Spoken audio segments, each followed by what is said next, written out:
ನಮಸ್ಕಾರ ವೀಕ್ಷಕರೇ. 2026ರ ಅರ್ಧ ವರ್ಷ ಕಳೀತಾ ಇದ್ದ ಹಾಗೆ ರೆಬೆಲ್ ಸಂವತ್ಸರ ಶುರುವಾದಂತಿದೆ. ಅತ್ತ ಟಿಎಂಸಿ ಪೀಸ್ ಆಗಿ ಎಂಪಿಗಳು ಒಂದು ಕಡೆ ಸೆಟಲ್ ಆಗಿದ್ದಾಯ್ತು. ಈಗ ರಾಜ್ಯಸಭೆಗೆ ಮತ್ತಷ್ಟು ಆಡ್ ಆನ್ ಆಗೋ ಸಿಗ್ನಲ್ ಸಿಗ್ತಾ ಇದೆ. ಜಾರ್ಖಂಡ್ನಲ್ಲಿ ಹೊಸ ರೀತಿಯ ರಾಜಕೀಯ ದಾಟದ ನಿರೀಕ್ಷೆ ಇದ್ದು ಬಿಜೆಪಿ ಕೇಸರಿ ಧ್ವಜ ಹಾರಿಸುತ್ತೆ ಅನ್ನೋ ಸುದ್ದಿಗಳು ಬರ್ತಾ ಇದೆ. ಅದರ ಹಿಂದೆ ಬಲವಾದ ಕಾರಣ ಕೂಡ ಇದೆ. ಒಂದು ವೇಳೆ ಇದು ನಿಜವಾಗಿದ್ದೇ ಆದರೆ ಇದಕ್ಕೆ ಅಂಟಿಕೊಂಡಂತೆ ಇನ್ನೊಂದು ದೊಡ್ಡ ಬೆಳವಣಿಗೆ ಕೂಡ ನಡೀತಾ ಇದೆ. ಅದು ನೇರವಾಗಿ ಕಾಂಗ್ರೆಸ್ ಹಾಗೂ ಇಂಡಿ ಒಕ್ಕೂಟಕ್ಕೆ ಸಮಸ್ಯೆ ತಂದೊಡ್ಡೋದ್ರಲ್ಲಿ ಅನುಮಾನವೇ ಇಲ್ಲ ಅಂತ ಅನ್ನಿಸ್ಕೊಳ್ತಾ ಇದೆ. ಇತ್ತ ಉದ್ಧವ್ ಠಾಕ್ರೆ ಟೀಮ್ನಿಂದ ಒಂದಷ್ಟು ಎಂಪಿಗಳು ಎನ್ಡಿಎಗೆ ಬರ್ತಾರೆ ಅನ್ನೋ ಸುದ್ದಿ ಇತ್ತು. ಹಾಗೆಲ್ಲ ಆಗಲ್ಲ, ನಾವು ಸೂಪರ್ ಸ್ಟ್ರಾಂಗ್ ಅಂತ ಉದ್ಧವ್ ಸಮರ್ಥನೆ ಮಾಡ್ಕೊಂಡಿದ್ರು. ಈಗ ನೋಡಿದ್ರೆ ಕಾಂಬೋ ಆಫರ್ ಅನ್ನೋ ಹಾಗೆ ಎಂಪಿಗಳ ಜೊತೆಗೆ ಎಂಎಲ್ಎಗಳ ಹಿಂಡೆ ಬರೋ ಸಾಧ್ಯತೆ ಇದೆ. ಇದೆಲ್ಲವನ್ನ ಒನ್ ಬೈ ಒನ್ ವಿವರಿಸ್ತಾ ಹೋಗ್ತೀವಿ. ಈ ವಿಡಿಯೋವನ್ನ ತಪ್ಪದೆ ಕೊನೆ ತನಕ ನೋಡಿ. ಅದಕ್ಕೂ ಮುನ್ನ ಮೀಡಿಯಾ ಮಾನ್ಸ್ಟರ್ ಚಾನಲ್ ಅನ್ನ ತಪ್ಪದೆ ಸಬ್ಸ್ಕ್ರೈಬ್ ಮಾಡಿ. ಎಸ್, ಬಹಳ ವರ್ಷಗಳ ನಂತರ ಭಾರತದ ರಾಜಕೀಯದಲ್ಲಿ ಒಂದು ಓಡೋ ಕುದುರೆ ಸಿಕ್ಕಿದೆ. ಅದು ಯಾವುದು ಅಂತ ಕೇಳಿದ್ರೆ ಬಿಜೆಪಿ ಹಾಗೂ ಎನ್ಡಿಎ. ಸ್ವಾತಂತ್ರ್ಯದ ನಂತರ ಈ ಪಟ್ಟ ಕಾಂಗ್ರೆಸ್ಗೆ ಇತ್ತು. ಆದ್ರೆ ಅದು ಯಾವಾಗ ಕಾಂಗ್ರೆಸ್ ಅನ್ನೋದು ಕೇವಲ ಒಂದು ಫ್ಯಾಮಿಲಿಯನ್ನ ಉದ್ಧಾರ ಮಾಡೋ ಪಕ್ಷ, ಆ ಫ್ಯಾಮಿಲಿಗೆ ದೇಶ ಪ್ರೇಮವೂ ಇಲ್ಲ, ಸಂಸ್ಕೃತಿಗೆ ಬೆಲೆ ಕೊಡೋದು ಗೊತ್ತಿಲ್ಲ, ಭಾರತ ಹಾಳಾದ್ರೂ ಪರವಾಗಿಲ್ಲ, ನಾವು ಮಾತ್ರ ಕಾಸು ಮಾಡ್ಕೊಂಡು ಚೆನ್ನಾಗಿರ್ಬೇಕು ಅನ್ನೋದು ಮಾತ್ರ ಆದ್ಯತೆ ಅನ್ನೋದನ್ನ ಜನರು ಅರ್ಥ ಮಾಡ್ಕೊಂಡ್ರು ಹಂತ ಹಂತವಾಗಿ ಕೇಂದ್ರದಲ್ಲಿ ಬಿಜೆಪಿ ಅಧಿಕಾರಕ್ಕೆ ಬಂದು ಗಟ್ಟಿಯಾಗಿ ಬೇರೂರಿದೆ. ದಿನದಿನಕ್ಕೂ ಸೊರಗ್ತಾ ಇರೋ ಕಾಂಗ್ರೆಸ್ ಆಗ್ಲಿ ಅಥವಾ ಕಾಂಗ್ರೆಸ್ ಜೊತೆ ಕೈ ಜೋಡಿಸಿ ಪಾತಾಳ ನೋಡ್ತಾ ಇರೋ ಮಿತ್ರ ಪಕ್ಷಗಳಲ್ಲಿನ ನಾಯಕರಿಗಾಗ್ಲಿ ತಮ್ಮ ಭವಿಷ್ಯದ ಬಗ್ಗೆ ಗ್ಯಾರಂಟಿ ಇಲ್ಲ. ಇದನ್ನ ಅಡ್ವಾಂಟೇಜ್ ಆಗಿ ತೆಗೆದುಕೊಂಡಿರೋ ಬಿಜೆಪಿ ಆಗಾಗ ಆಫರ್ಗಳನ್ನ ಕೊಡ್ತಾನೆ ಇದೆ. ಆಫರ್ಗಳನ್ನ ಸದುಪಯೋಗ ಪಡಿಸಿಕೊಳ್ಳುವವರ ಸಂಖ್ಯೆ ಕೂಡ ಬೆಳಿತಾನೆ ಇದೆ. ಈಗ ರೆಬೆಲ್ ಪರ್ವದ ಹೊತ್ತಲ್ಲಿ ಎಲ್ಲರ ಚಿತ್ತ ಇರೋದು ಲೋಕಸಭೆ ಹಾಗೂ ರಾಜ್ಯಸಭೆಗಳಲ್ಲಿ 2/3 ಮೆಜಾರಿಟಿ ಗಳಿಸುವಲ್ಲಿ ಬಿಜೆಪಿ ಅಥವಾ ಎನ್ಡಿಎ ಯಶಸ್ವಿ ಆಗುತ್ತಾ ಇಲ್ವಾ ಅನ್ನೋದು. ಆಲ್ರೆಡಿ ಈ ಗುರಿಗೆ ಕೇಂದ್ರ ಸರ್ಕಾರ ಹತ್ತಿರವಾಗ್ತಾ ಇದೆ. ಕಳೆದ 11 ದಿನಗಳಿಂದ ಅಂತೂ ಪ್ರತಿದಿನ ಒಬ್ಬರಲ್ಲ ಒಬ್ಬರು ನಾಯಕರು ಎನ್ಡಿಎ ಬಳಗ ಸೇರ್ತಾ ಇರೋದು ಕಾಣಿಸ್ತಾನೆ ಇದೆ. ಈ ಪೈಕಿ ರಾಜ್ಯಸಭೆ ಕಡೆ ನೋಡಿದ್ರೆ ಜಾರ್ಖಂಡ್ನಲ್ಲಿ ಚುನಾವಣೆ ಬಾಕಿ ಇತ್ತು. ಅಲ್ಲಿ ತ್ರಿಕೋನ ಸ್ಪರ್ಧೆ ಇದ್ದು ಯಾರು ಗೆಲ್ತಾರೆ ಅನ್ನೋ ಚರ್ಚೆ ಜೋರಾಗಿದೆ. ಅಧಿಕಾರದಲ್ಲಿರೋ ಜೆಎಂಎಂ ಹಾಗೂ ಕಾಂಗ್ರೆಸ್ ನಡುವೆ ಪೈಪೋಟಿ ಸೃಷ್ಟಿಯಾಗಿರೋದ್ರಿಂದ ಎಲ್ಲರ ಚಿತ್ತ ಮೈತ್ರಿ ಮೇಲೆ ಇರೋ ಹೊತ್ತಲ್ಲಿ ಈಗ ಅದನ್ನು ಮೀರಿಸಿ ಸದ್ದು ಮಾಡ್ತಾ ಇರೋದು ಪ್ರತ್ಯೇಕ ಸ್ಪರ್ಧಿ, ಇಂಡಿಪೆಂಡೆಂಟ್ ಆಗಿ ಕಂಟೆಸ್ಟ್ ಮಾಡ್ತಾ ಇರೋ ಪರಿಮಲ್ ನತ್ವಾನಿ. ಇದು ಹೇಗೆ ಅಂತ ಕೇಳ್ತಾ ಹೋದ್ರೆ ಅದರ ಹಿಂದೆ ದೊಡ್ಡ ಕಥೆನೇ ಇದೆ. ಪ್ರತ್ಯೇಕ ಸ್ಪರ್ಧಿ ಪರಿಮಲ್ ನತ್ವಾನಿ ಗೆಲ್ಲಬೇಕು ಅಂದ್ರೆ ದೊಡ್ಡ ಮಟ್ಟದಲ್ಲೇ ಯಾರದಾದ್ರೂ ಸಪೋರ್ಟ್ ಬೇಕು ಅನ್ನೋದು ವಾಸ್ತವ. ಆ ದೊಡ್ಡ ಬೆಂಬಲ ಬಿಜೆಪಿ ಕೊಡ್ತಾ ಇದೆ. ಆದ್ರೆ ಅದು ಸಾಕಾಗೋದಿಲ್ಲ. ಯಾಕಂದ್ರೆ ಬಿಜೆಪಿ ಬಳಿ ಇರೋ 24 ಸದಸ್ಯರು ನತ್ವಾನಿಗೆ ಬೆಂಬಲ ಕೊಟ್ಟರು ಇನ್ನೂ 4 ಸದಸ್ಯ ಬಲ ಗೆಲ್ಲೋದಕ್ಕೆ ಅವಶ್ಯಕವಾಗುತ್ತೆ. ಅದರಿಂದ ಹೆಚ್ಚು ಸದಸ್ಯ ಬಲ ಇರೋ ಮೈತ್ರಿ ಅಭ್ಯರ್ಥಿ ಗೆಲ್ಬಹುದು. ಆದ್ರೆ ಜೂನ್ 18ರಂದು ನಡೀತಾ ಇರೋ ಈ ಎಲೆಕ್ಷನ್ಗೂ 2 ದಿನ ಮುನ್ನವೇ ನತ್ವಾನಿ ಎಷ್ಟು ವೋಟ್ನಿಂದ ಗೆಲ್ಲಬಹುದು ಅನ್ನೋ ಲೆಕ್ಕಾಚಾರ ಕೂಡ ನಡೀತಾ ಇದೆ.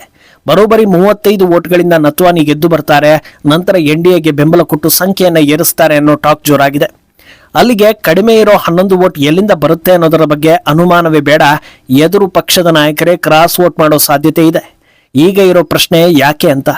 ನತ್ವಾನಿ ಕಮ್ಮಿ ಆಸಾಮಿ ಅಲ್ಲ. ಭಾರತದ ದೊಡ್ಡ ಬಿಸ್ನೆಸ್ ಮೆನ್ಗಳ ಪೈಕಿ ಅಗ್ರಸ್ಥಾನದಲ್ಲಿರೋ ಅಂಬಾನಿ ಕುಟುಂಬದ ಆಪ್ತ ವಲಯದಲ್ಲಿ ಗುರುತಿಸಿಕೊಂಡಿರೋ ನಾಯಕ ಹಾಗೂ ಬಿಸ್ನೆಸ್ ಮೆನ್. ಅಂಬಾನಿಯ ರಿಲಯನ್ಸ್ ಜೊತೆ ನತ್ವಾನಿ ನಂಟಿದೆ. ಆದ್ರಿಂದ ಇಷ್ಟು ದೊಡ್ಡ ಮಟ್ಟದಲ್ಲಿ ಮ್ಯಾಜಿಕ್ ಆಗುತ್ತೆ ಅನ್ನೋ ನಿರೀಕ್ಷೆ ಎಲ್ಲಾ ಕಡೆಯಲ್ಲೂ ಇದೆ. ಈ ಓಪನ್ ಸೀಕ್ರೆಟ್ ರಾಹುಲ್ ಗಾಂಧಿಗೆ ಇನ್ನಷ್ಟು ಮುಖಭಂಗವನ್ನ ತರಿಸ್ತಾ ಇದೆ.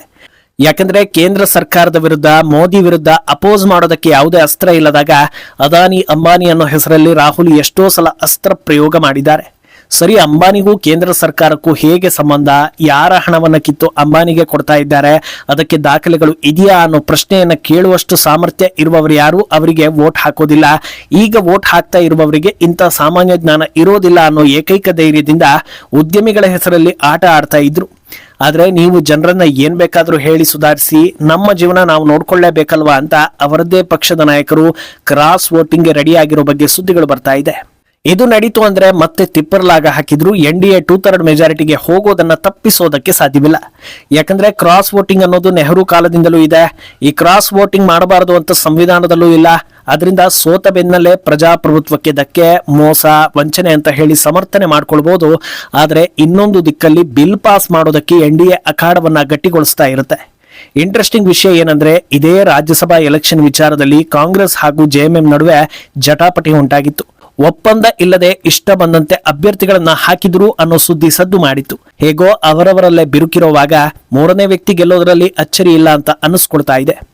ಇನ್ನು ಇದರ ಬೆನ್ನಲ್ಲೇ ಅದೇ ಜಾರ್ಖಂಡ್ನಲ್ಲಿ ಮತ್ತೊಂದು ದೊಡ್ಡ ಕ್ರಾಂತಿ ಆಗೋ ಬಗ್ಗೆ ಕೂಡ ಸುದ್ದಿ ಬರ್ತಾ ಇದೆ. ಅದು ಹೇಮಂತ್ ಸೊರೇನ್ರ ಜೆಎಂಎಂ ಪಕ್ಷ ಒಕ್ಕೂಟವನ್ನ ಬದಲಿಸಿ ಎನ್ಡಿಎಗೆ ಬರಲಿದೆ ಅನ್ನೋದು. ಈ ಹಿಂದೆ ಕೂಡ ಇದೇ ರೀತಿ ಸುದ್ದಿ ಬಂದಿತ್ತು. ಆದರೆ ಅದರ ಬೆನ್ನಲ್ಲೇ ಹೇಮಂತ್ ಸೊರೇನ್ ಅದೆಲ್ಲವನ್ನ ತಳ್ಳಿ ಹಾಕಿ ಇಂಡಿ ಒಕ್ಕೂಟದಲ್ಲೇ ಉಳಿದುಕೊಂಡ್ರು ಹಾಗೂ ಕಾಂಗ್ರೆಸ್ ಮೈತ್ರಿ ಮುಂದುವರಿಯಿತು. ಆದರೆ ರಾಜಕೀಯದಲ್ಲಿ ಹವಾಮಾನ ಸರಿಯಿಲ್ಲದ ಈ ಹೊತ್ತಲ್ಲಿ ಮತ್ತೊಮ್ಮೆ ಈ ವಿಚಾರ ಮುನ್ನೆಲೆಗೆ ಬರ್ತಾ ಇರೋದು ಕಡೆಗಣಿಸುವ ಹಾಗಿಲ್ಲ ಎನ್ನಿಸ್ಕೊಳ್ತಾ ಇದೆ. ಜಾರ್ಖಂಡ್ನಲ್ಲಿ ಟೇಬಲ್ ಟಾಪರ್ ಜೆಎಂಎಂ ಆಗಿದ್ರು 2ನೇ ಸ್ಥಾನದಲ್ಲಿದ್ದು ಅಂದ್ರೆ ಕಾಂಗ್ರೆಸ್ಗಿಂತ ಮೇಲಿರೋದು ಬಿಜೆಪಿ. ಅಲ್ಲದೆ ಬಿಜೆಪಿ ಜೊತೆ ಇನ್ನಷ್ಟು ಮಿತ್ರ ಪಕ್ಷಗಳ ಬಲ ಕೂಡ ಇದೆ. ಜೆಎಂಎಂ ಬಂತು ಅಂದ್ರೆ ಎನ್ಡಿಎ ಬಲಿಷ್ಠವಾಗುವುದನ್ನು ತಡೆಯೋದಕ್ಕೆ ಯಾರಿಂದಲೂ ಸಾಧ್ಯವಿಲ್ಲ. ಯಾಕೆ ಈ ಹೊತ್ತಲ್ಲಿ ಅವರು ಬರ್ಬೋದು ಅನ್ನೋ ಸುದ್ದಿ ದಟ್ಟವಾಗ್ತಾ ಇದೆ ಅನ್ನೋದಕ್ಕೆ 2 ಕಾರಣ ಇದೆ. ಜೂನ್ 18ರ ರಾಜ್ಯಸಭಾ ಎಲೆಕ್ಷನ್ನಲ್ಲಿ ಪ್ರತ್ಯೇಕ ಸ್ಪರ್ಧೆ ಗೆದ್ರೆ ಎನ್ಡಿಎ ಬಳಿ 1, ಜೆಎಂಎಂ ಬಳಿ 1 ಸೀಟ್ ಉಳಿದಂತಾಗುತ್ತೆ. 2 ಎನ್ಡಿಎಗೆ ಬೆಂಬಲ ಕೊಟ್ಟರೆ 2/3 ಮೆಜಾರಿಟಿ ಇನ್ನೂ ಸುಲಭ. ಆದ್ರಿಂದ ಜೆಎಂಎಂ ಬರಬಹುದಾ ಅಂತ ಅನಿಸ್ಕೊಳ್ತಾ ಇದೆ. ಇನ್ನೊಂದೆಡೆ ಪಾತಾಳ ಕಂಡಿರೋ ಇಂಡಿ ಒಕ್ಕೂಟದಲ್ಲಿ ಕಾಂಗ್ರೆಸ್ ಒಂದನ್ನೇ ಬಿಟ್ಟು ಮತ್ತೊಂದು ಒಕ್ಕೂಟ ರಚಿಸೋದಕ್ಕೆ ಮಿತ್ರರು ಮನಸ್ಸು ಮಾಡ್ತಾ ಇದ್ದಾರೆ. ಈ ಹೊತ್ತಲ್ಲಿ ಜಂಪ್ ಮಾಡೋದಕ್ಕೆ ಒಂದು ಒಳ್ಳೆ ಅವಕಾಶ ಇದೆ.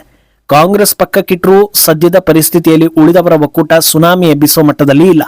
ಆದ್ರಿಂದ ಗೆದ್ದೆತ್ತಿನ ಬಾಲ ಹಿಡಿಯೋದಕ್ಕೆ ಇದೇ ಸರಿಯಾದ ಸಂದರ್ಭ ಅಂತ ಹೇಮಂತ್ ಸೊರೇನ್ ಯೋಚಿಸೋ ಸಾಧ್ಯತೆ ಇದೆ. ಏನೋ ಇತ್ತ ಮಹಾರಾಷ್ಟ್ರದಿಂದ ಮತ್ತೊಂದು ಸ್ಫೋಟಕ ಸುದ್ದಿ ಬರ್ತಾ ಇದೆ. ಉದ್ಧವ್ ಟೀಮ್ನಿಂದ ಎಂಪಿಗಳ ಜೊತೆಗೆ ಎಂಎಲ್ಎಗಳು ಕೂಡ ಜಂಪ್ ಹೊಡೆಯೋದು ಆಲ್ಮೋಸ್ಟ್ ಕನ್ಫರ್ಮ್ ಆಗ್ತಾ ಇದೆ. 7 ಜನ ಎಂಪಿ ಹಾಗೂ 16 ಜನ ಶಾಸಕರು ಬರ್ತಾರೆ ಅಂತ ಶಿವಸೇನೆ ನಾಯಕ ಕೃಪಾಲ್ ತುಮಾನೆ ಹೇಳಿದ್ದಾರೆ. ಇಷ್ಟು ಜನರು ಬಂದ್ರೆ ಇನ್ಯಾರಪ್ಪ ಉಳಿತಾರೆ ಅನ್ನೋದು ಎಲ್ಲರ ಪ್ರಶ್ನೆ. ಇದಕ್ಕೆ ಪುಷ್ಟಿ ಅನ್ನೋ ಹಾಗೆ ಮೊನ್ನೆ ಎಲ್ಲಾ ಎಂಪಿಗಳ ಮೀಟಿಂಗ್ ಅನ್ನ ಉದ್ಧವ್ ಕರೆದಿದ್ರು. 9 ಎಂಪಿಗಳ ಪೈಕಿ ಆ ಮೀಟಿಂಗ್ಗೆ ಬಂದಿದ್ದು 3 ಜನರು ಮಾತ್ರ. ಈಗ 22ನೇ ತಾರೀಕು ಶಾಸಕರ ಸಭೆ ಕರೆದಿದ್ದಾರೆ. ಅದಕ್ಕೆ ಎಷ್ಟು ಜನರು ಗೈರಾಗ್ತಾರೋ ಅಥವಾ ಆ ಸಭೆಗೂ ಮುನ್ನವೇ ಅಧಿಕೃತವಾಗಿ ಜಂಪ್ ಮಾಡ್ತಾರೋ ಅನ್ನೋದು ಈಗ ಸಸ್ಪೆನ್ಸ್ ಆಗ್ಬಿಟ್ಟಿದೆ.